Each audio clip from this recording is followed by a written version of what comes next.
Bismillah, Assalamualaikum warahmatullahi wabarakatuh. Alhamdulillah, Alhamdulillah hamdan thayyiban barakan fih, kama yuhibbu rabbuna wa yardaha. Asyhadu an la ilaha illallah wahdahu la syarika la, wa asyhadu anna Muhammadan abduhu wa rasuluh, la nabiyya wa la rasula ba'dah. Wa qala tabaraka wa ta'ala fi kitabil karim, a'udzu billahi minasyaitonir rajim. يا أيها الذين آمنوا اتقوا الله حق تقاته ولا تموتن إلا وأنتم مسلمون وقال رسول صلى الله عليه وسلم ما نفس عن مؤمن كربة من كرب الدنيا نفس عنه كربة من كرب يوم القيامة ومن يسر على مؤسرين يسر الله في الدنيا والآخرة wallahi fi aunil abdi ma dama abdi fi auni akhihi wa man satara musliman fid dunya satara Allah fid dunya wal akhirah wa man salaka tariqan yaltalmisu fi ilman sahalallahu lahu tariqan ilal jannah. Alhamdulillah, mari kita bersyukur kepada Allah Subhanahu wa taala di kesempatan yang berbahagia, di tempat yang paling mulia kita bisa bermajelis, berkumpul di masjid Allah Subhanahu wa taala. Karena sakinah, ketenangan hati, ketenangan jiwa ini didapatkan tatkala kita berada di salah satu masjid Allah Subhanahu wa taala. Di sana agendanya adalah yatluna kitabullah, dibacakan ayat-ayat Allah Subhanahu wa taala, saring belajar dan mempelajari ilmu. Illa nazzalat alaihi sakinah wa ghasyiyat humur rahmah, kecuali Allah Subhanahu wa taala akan menurunkan ketenangan. Allah Subhanahu wa taala akan meliputi kita dengan rahmatnya. Wa hafathumul malaikah, dan malaikat akan menaungi kita dengan sayap-sayapnya. Ikhwatal iman wa ikhwatal Islam yang semoga dirahmati Allah Subhanahu wa taala. Sebagaimana kajian kita yang ada di masjid ini, di Masjid Muhajirin ini sudah sekian lama berhenti, alhamdulillah kita mulai kembali. Yang biasanya adalah kitab Riyadhus Shalihin karangan Imam Nawawi rahimahullah ta'ala. Karena sebulan lagi datang hari-hari yang mulia, yaitu bulan Dzulhijjah, sebagaimana firman Allah, wal fajr walayalin asyr, demi waktu fajar dan demi malam yang ke-10. Sebagian ulama tafsir mengatakan walayalin asyr itu adalah 10 awal di bulan Dzulhijjah, di mana amal soleh di dalam tanggal 1 sampai tanggal 10 Dzulhijjah ini lebih baik daripada jihad fisabilillah. Padahal jihad itu adalah darwatu sanamihi fil Islam, puncak tertinggi di dalam Islam. Tapi masih kalah dengan amal-amal soleh pada tanggal 1 sampai tanggal 10. Bulan Ramadan pun tidak bisa mengalahkannya di siang harinya. Karena tanggal 9 ada puasa Arafah, tanggal 10-nya ada pelaksanaan penyembelihan korban. Kecuali malam hari. Kalau malam hari tidak ada yang mengalahkan 10 akhir di bulan Ramadan, karena ada Lailatul Qadar. Ikhwatal iman wa ikhwatal Islam, karena pentingnya masalah itu, insya Allah kita minta 2 kali pertemuan kita akan membahas tentang masalah udhiyah, masalah penyembelihan korban, masalah yang ini akan kita bahas pada kesempatan di malam hari ini. Mungkin session yang pertama insya Allah pekan depan kita selesaikan. Fi udhiyah ta'rifuha al-udhiyatu hiyasyatu tudbahu dhuha yaumul id taqarruban ila Allah taala. Udhiyah itu apa maknanya? Di sini disebutkan adalah menyembelih domba, ya. Domba atau menyembelih binatang ternak, ya. Di hari Id, ya. Di hari Id dalam rangka taqarruban ila Allah taala, dalam rangka mendekatkan diri kepada Allah Subhanahu wa taala. Ini pengertian dari udhiyah.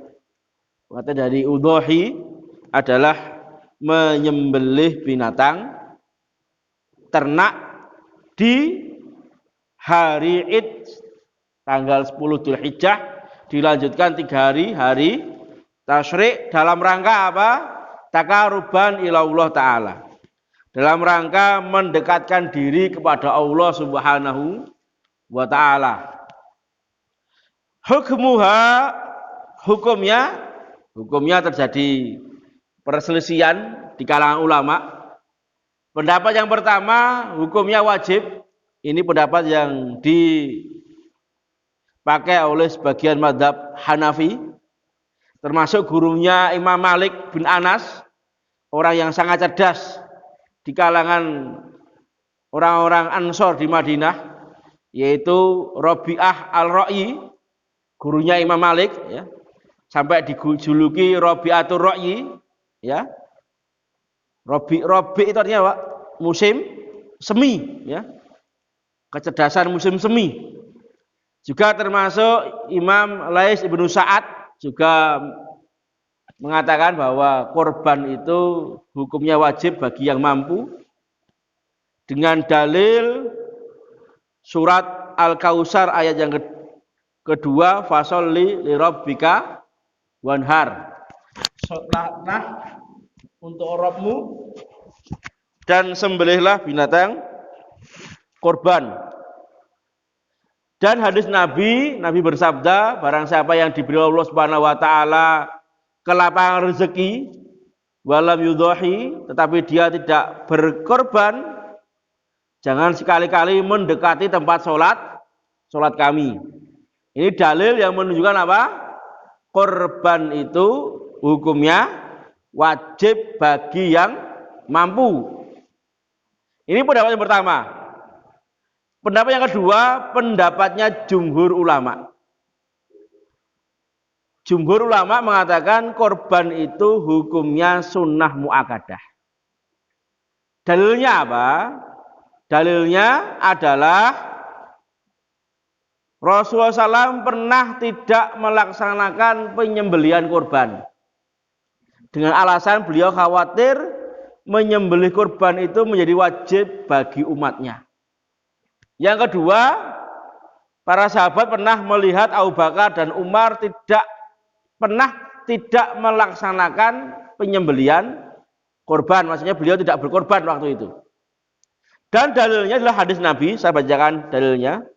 Idza ra'aitum hilala dzulhijjah wa arada ahadukum ayudhiya falyumsik an sa'rihi wa adfarihi hatta yudhiya. Apabila kalian melihat hilal, melihat bulan sabit sebagai tanda permulaan 1 Dzulhijjah, wa arada ahadukum ayudhiya, dan salah seorang dari kalian ingin berkorban, falyumsik an sa'rihi wa adfarihi hatta yudhiyah, maka hendaklah dia menahan untuk tidak memotong rambutnya, memotong kukunya sampai binatang itu disembelih. Maka Imam Syafi'i mengatakan wa arada ahadukum, wa arada artinya apa? Wa arada kalau ingin, berarti menunjukkan apa? Yang tidak ingin berkorban juga tidak apa-apa. Ini dalil yang menunjukkan bahwa korban ini hukumnya adalah sunnah muakkadah. Tapi yang paling penting yang perlu kita catat, bahwa bagi orang yang memiliki kelapangan harta lebih baik berkorban. Kenapa? Karena malaikat itu selalu mendoakan, Pak, orang yang berinfak. Tiap pagi. Doanya apa? Doanya Allahumma a'ti munfikon kholafan. Ya Allah, berilah ganti orang yang berinfak. Kholafan. Allah tidak menyebut gantinya itu apa. Berarti apa? Terserah Allah mengganti. Itu malah lebih bagus, Pak. Bisa jadi orang itu nggak butuh uang, tapi butuh sehat. Bisa jadi orang itu tidak butuh uang, tapi butuh anaknya soleh, solehah. Maka terserah bagaimana Allah mengganti. Allahumma a'ti munfikon kholafan. Yang kedua, malaikat juga mendoakan, Allahumma a'ti mumsikan talafan. Ya Allah, berilah kebinasakan. Ya, berilah kebinasaan bagi orang-orang yang mumsik. Mumsik itu apa, Pak? Mumsik. Mumsik dari kata amsaka. Orang-orang yang nyekeli hartanya. Mumsik itu apa? Megangi, nyekeli donyone apa? Saking kuatnya, ya. Dicekeli terus, ya. Malah didoakan oleh malaikat apa? Kebinasaan. Kikir, ya. Yang bakhil. Padahal kata para ulama, ad-dunya jifatun wa talabuha kalbun. Dunia itu bangkai, Pak. Dan pencarinya kalau bukan karena Allah, bukan karena sebagian untuk ibadah, sebagian lainnya untuk dia bisa hidup, itu kata para ulama ad-dunya jifatun wa talabuha kalbun. Dunya kuwi bangke sing mencari bukan karena Allah, bukan karena untuk ibadah kepada Allah, itu adalah segawon, ya. Ad-dunya jifatun wa talabuha kalbun. Dunya niku bangke sing golek hanya untuk memuaskan hawa nafsunya itu adalah apa? Kalbun. Nah, kalbun itu apa? Segawon. Ikhwatal iman wa ikhwatal Islam yang dirahmati Allah SWT. Tapi ini berdasar dalil, Pak. Dalilnya apa? Anda buka Riyadhus Shalihin, ada itu dalam bab tentang kehati-hatian terhadap dunia itu, ya. Itu Nabi SAW itu pernah berjalan melewati bangkai anak kambing yang telinganya cacat. Gitu. Kemudian bangkai itu diambil oleh Nabi, ya. Dan Nabi bertanya kepada sahabat, maukah kalian apa? Menerima bangkai ini? Apa kata sahabat? Laukana hayyan kana aiban. Kalau seandainya bangkai itu masih hidup, bukan bangkai, kalau seandainya anak kambing itu hidup, itu kambing itu cacat, saya juga nggak mau. Apalagi udah mati. Hidup aja nggak mau, apalagi mati. Maka Nabi mengatakan ad-dunya ahwanu min dalik.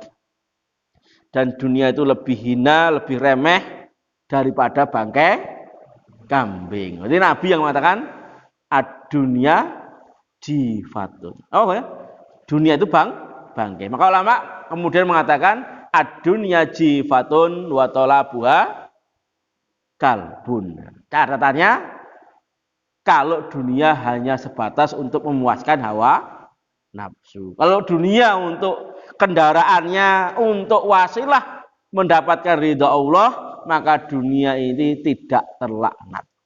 Karena menjadi wasilah kita menggapai surga Allah Subhanahu wa taala. Ikhwatal iman wa ikhwatal Islam yang dirahmati Allah Subhanahu wa taala.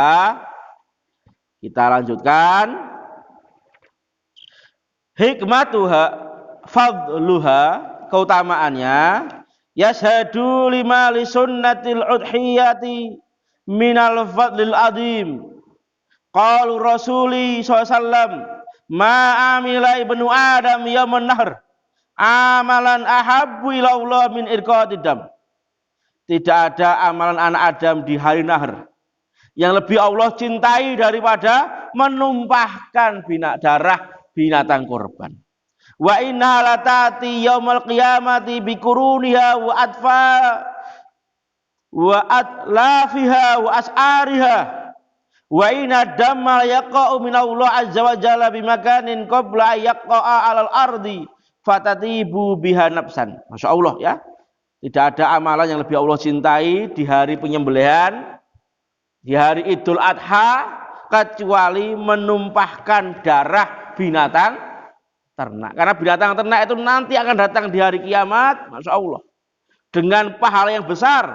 Sampai-sampai Nabi mengatakan wa inna damma yaqa'u minallah azza wa jalla bimakanin qabla yaqa'u alal ardi fatatibu biha nafsan.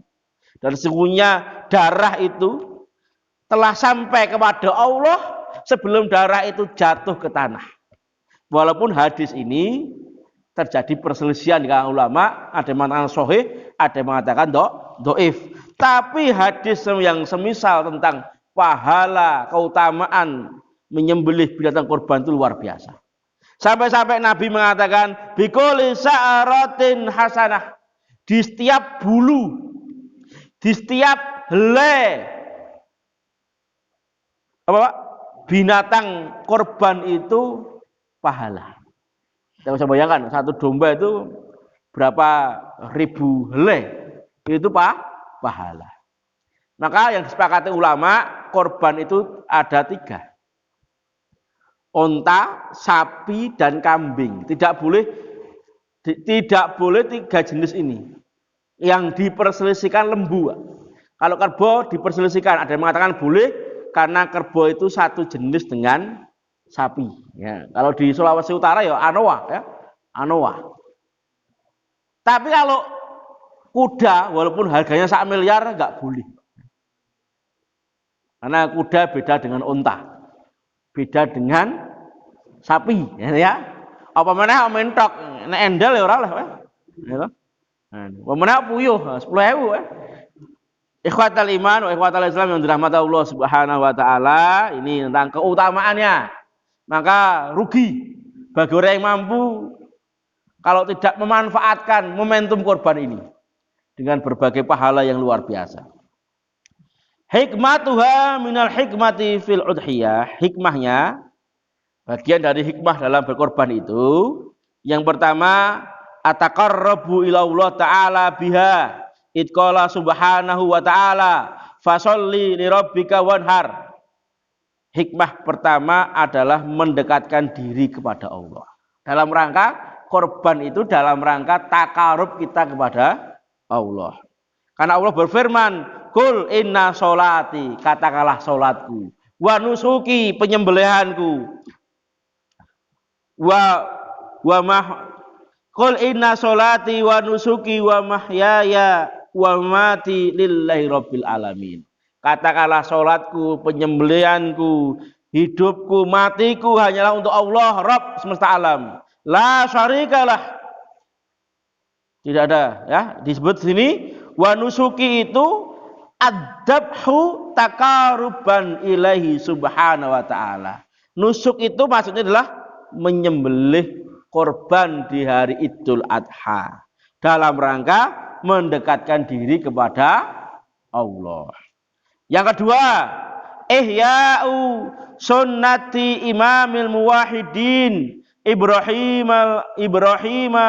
al-Khalili alaihi salam. Menghidupkan sunnahnya imamnya ahli tauhid, kekasih Allah Ibrahim alaihissalam. Id auhallahu ilaihi an yudbaha waladahu Ismaila summa fadahu bikabsin fadabahahu badalan anhu. Sebagaimana Allah Subhanahu wa taala mewahyukan kepada Ibrahim alaihissalam untuk menyembelih anaknya yang dia cintai. Kita nggak bisa bayangkan, Pak, anaknya yang dia cintai. Beliau usianya di atas 100 tahun, baru punya anak Ismail. Dia punya anak Ishak aja selisihnya lama, Pak, dengan Ismail. Anak satu-satunya dari Hajar, yang Sarah waktu itu belum punya anak. itu diperintahkan untuk menyembelih, beliau taati. Masya Allah. Ternyata karena ketaatan dia kepada Allah, Ismail diganti dengan seekor domba yang besar. Yang Allah abadikan di dalam surat As-Saffat, ya. Ayat yang ke-107, wa fadainahu bidhin adim. Allah ganti, Allah tebus Ismail itu dengan sembelian yang besar.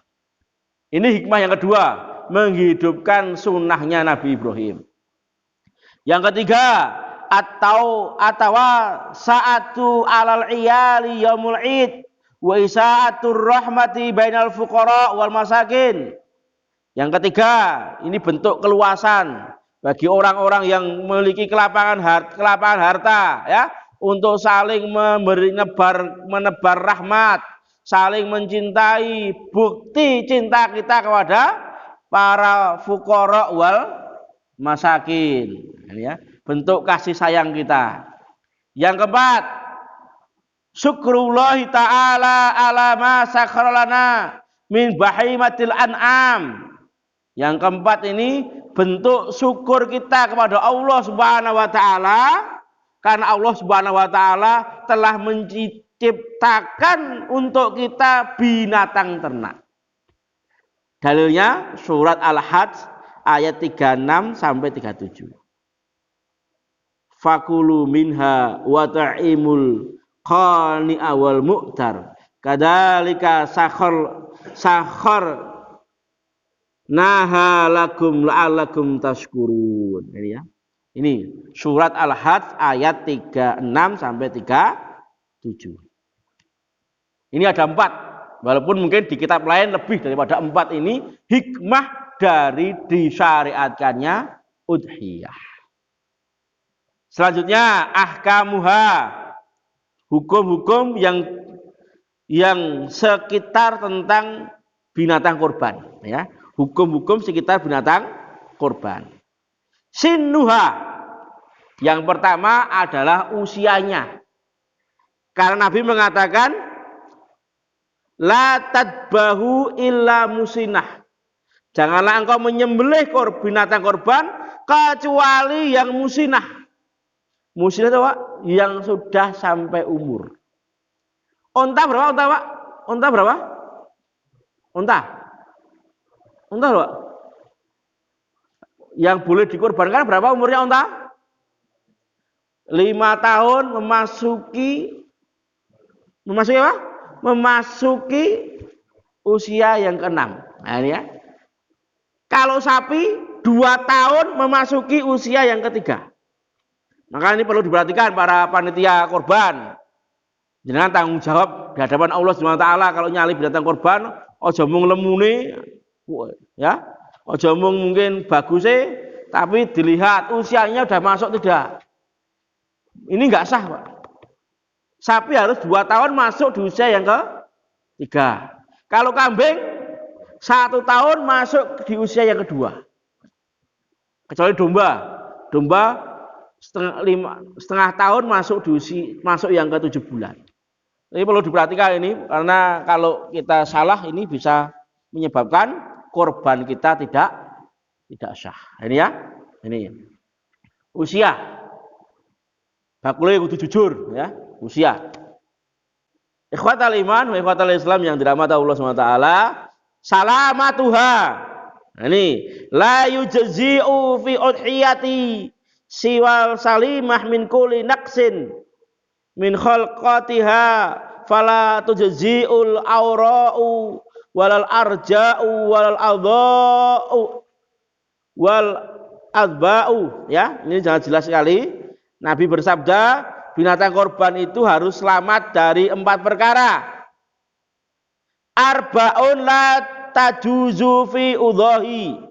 Ada 4 perkara yang binatang korban itu tidak sah, ya. Al-aura'u bainal awaruha, ya. Al-aura'u bainu awaruha. Buta kelihatan butanya. Nah, ini kalau kita ada yang buta nggak boleh, ya. Wal maridhatul bayyinu, ora bayina itu bayyinu ya. Al aura'u bayyinu awwaruha wal maridhatul bayyinu marduha. Ini ya. Sakit kelihatan sakitnya. Wal arja'ul bayyinu dil'uha ya. Pincang kelihatan pincangnya. Yang keempat, kurus kelihatan kurusnya. Nah, enggak kelihatan enggak apa? Ya enggak boleh kelihatan ya. Kok ternyata kambingnya rabun, kita enggak tahu, sah. Enggak tahu soalnya. Sing buta kelihatan butanya ya. Pincang kelihatan pincangnya, sakit kelihatan sakitnya, kurus kelihatan kurusnya. Ini 4 ini enggak sah, Pak. Ini yang nyari harus teliti. Yang 2 makruh, ada 6. Yang makruh itu patah tanduknya, itu makruh ya. Sobek telinganya. Di bawah itu boleh. Mungkin kambingnya ompong, nah boleh. Atau lan duwe ekore putus, boleh. Itu boleh ya. Tapi kalau lebih parah daripada yang keempat, ya nggak boleh, lebih parah Pak. Ini ya, ini perlu diingat. Harus dicari ya.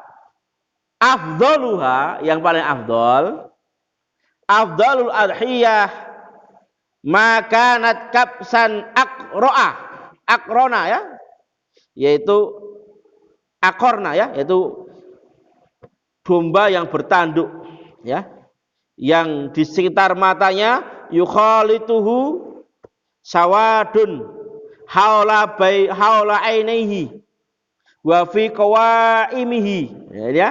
Jadi dombanya itu warnanya hitam, warnanya putih, bertanduk, di sekitar matanya ada warna hitam dan punggungnya hitam. Nah ini yang paling afdol. Domba yang paling afdol. Ya larang ya Pak, larang. Betina boleh tidak? Boleh. Tapi kurang afdol. Ya, kurang afdol. Ikhwatal iman wa ikhwatal Islam yang dirahmati Allah SWT.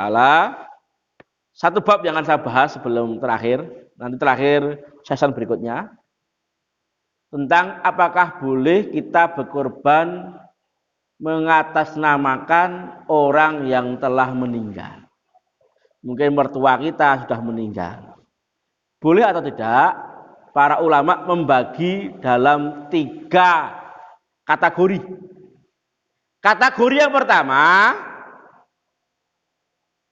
kalau tidak dikhususkan yang meninggal, kita menyembelih binatang korban, otomatis yang hidup dan yang meninggal dapat pahala. Nabi itu tatkala menyembelih korban, beliau mengatakan atas nama keluarga beliau dan atas nama umatnya. Umat itu yang masih hidup maupun sudah meninggal. Jadi jenengan kalau korban itu, kalau walaupun sapi, tulis saja keluarga Pak Heri. Nah itu otomatis semua keluarganya dapat, yang hidup maupun yang telah meninggal. Tidak perlu disebut atas nama si fulan yang sudah meninggal, kalau dia keluarganya masuk, Pak. Masuk. Karena Nabi pun berkorbannya juga seperti itu ya. Ikhwatal iman wa ikhwatal Islam yang semoga dirahmati Allah SWT. Kana rajulu fi ahdi Rasulillah SAW. Disebutkan ada seorang sahabat di zaman Nabi. Yudhahi bisyati anhu wa an ahli baitihi. Dia menyembelih seekor domba untuk keluarganya. Untuk keluarganya Pak ya. Boleh. Tapi kalau jenengan sugih ya enggak apa, semua keluarganya mau korban 5 ya ora apa ya, lebih baik ya. Nek ditemepet ya atas nama keluarga ya. Yang kedua, kalau itu nadar orang tua. Orang tua bernadar pengen tahun depan korban. Ternyata meninggal sebelum korban. Maka anaknya wajib memenuhi nadar orang tuanya tatkala mampu. Nah, ini nadar ya. Tatkala mampu. Karena nadar. Yang ketiga ini yang diperselisihkan oleh para ulama. Yang ketiga itu apa? Berkorban mengatasnamakan mayit, bukan nadar dan bukan disertakan dengan korban dia. Tapi dia pengen mengatasnamakan korban itu atas nama ibunya atau bapaknya. Maka terjadi tiga pendapat. Pendapat pertama, pendapat yang tidak boleh. Ini pendapat sebagian mazhab Syafi'i dengan dalil Nabi tidak pernah berkorban atas nama pamannya, itu Hamzah bin Abdul Muthalib, dan istrinya Khadijah binti Khuwailid. Ikhwatal iman wa ikhwatal Islam yang semoga dirahmati oleh Allah Subhanahu wa taala. Ala taziru waziratu wisra ukhra. Bahwa seorang yang berdosa tidak akan memikul dosa orang lain. Yang 39, wa laisa lil insani illa masa'a. Wa laisa lil insani illa masa'a. Dan bahwasanya manusia hanya memperoleh apa yang telah diusahakan, yang diwasakan sendiri, ya. Wa laisa lil insani illa masa'a. Ini yang pertama. Pertama, ini salah satu pendapat dari mazhab Syafi'i mengatakan tidak boleh. Pertama ya. Dengan dalil ini ya. Dalilnya surat An-Najm ayat 39, wa laisa lil insani illa ma sa'a. Dan bahwa manusia hanya memperoleh apa yang telah diusahakannya. Pendapat yang kedua, ini pendapat yang membolehkan. Ini pendapat jumhur, Pak. Ini pendapat kebanyakan para ulama. Ada Imam Ahmad bin Hambal, ada Imam Abu Hanifah, mazhab Hanafi dan mazhab Hambali. Dalilnya apa? Dalil mereka adalah perbuatannya Ali bin Abi Thalib. Ya, Ali bin Abi Thalib itu pernah menyembelih 2 ekor kambing. Satu beliau niatkan untuk Nabi, satu untuk keluarga beliau. Dan beliau mengatakan inilah yang diperintahkan Nabi kepada saya. Padahal waktu itu Nabi sudah tidak ada, sudah wafat. Ya. Yang kedua, dalilnya apa? Ini dikiaskan dengan haji. Haji badal, haji ya, menghajikan orang tua yang telah meninggal. Dan dikiaskan dengan sedekah kepada mayit. Karena sedekah kepada mayit sampai. Ini pendapat siapa? Ini pendapat jumhur ulama mazhab Hanafi. Mazhab Hanafi dan Hambali. Dan ini yang dipakai oleh Lajnah Daimah Al-Ifta. Majelis Fatwa Saudi yang mengeluarkan ini hari ini. Karena memang Saudi kan kebanyakan mazhabnya kan Hambali. Ya. Ini Saudi mengeluarkan fatwa. Kumpulannya para kibarul ulamanya Saudi. Namanya Lajnah Daimah Al-Ifta. Dan termasuk pendapatnya Syekhul Islam Ibnu Taimiyah yang mengatakan apa? Ini sampai boleh mengatasnamakan korban atas nama mayit yang mayit itu belum bernadar dan juga tidak disertakan dalam korban kita. Mungkin kita kepengen, wah ini tak nama orang tua kita supaya ini bagian dari amal jariyah. Maka Ibnu Taimiyah mengatakan ini bagian dari amal jariyah. Amal jariyah ya. Amal jariyah. Boleh pendapat jumhur. Pendapat yang ketiga yang mengatakan makruh. Nah, inilah pendapatnya Imam Malik bin Anas. Mazhab Maliki mengatakan makruh. Maka seorang muslim hendaknya berlapang dada. Karena semua punya dalil, Pak. Ya. Mau pakai 1 ya boleh, 2 yang boleh juga, 3 juga boleh, ya. Yang tidak boleh sing ngawur. Ya, semua ada pertanggungjawaban masing-masing dan mereka semua berdasarkan ilmu. Ikhwatal iman wa ikhwatal Islam yang semoga dirahmati Allah Subhanahu wa taala. Kita tutup dulu. Dan insyaallah pekan depan kita selesaikan masalah udhiyah. Semoga udhiyah kita ini lebih mendekati, walaupun tidak sempurna, ini lebih mendekati apa yang pernah dijalankan oleh Rasulullah Shallallahu Alaihi Wasallam sehingga akan memunculkan barokah. Ya, tutup dengan doa wajib subhanaka Allahumma bihamdika asyhadu an la ilaha illa anta astaghfiruka wa atubu ilaik. Assalamualaikum warahmatullahi wabarakatuh.